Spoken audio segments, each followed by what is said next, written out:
My name is Pete Collins. I'm the captain of the research vessel Tioga, which is a 60-foot coastal research vessel operated by the Woods Hole Oceanographic Institution. Today we left Woods Hole bright and early at 05:30 to head down to the south side of the Vineyard to support helicopter operations and dive operations at the Martha's Vineyard Coastal Observatory. Once we got on station today, we stood by for about a half an hour or so and waited for the helicopter to arrive. The helicopter was carrying a couple of pieces of equipment to install on the Martha's Vineyard Coastal Observatory tower. We had a photography crew and media crew on board that documented the entire thing.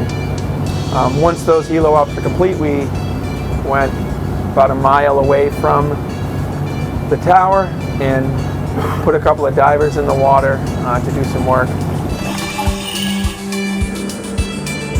They came back on board, we went back to the tower, did a personnel transfer, and then had divers dive again.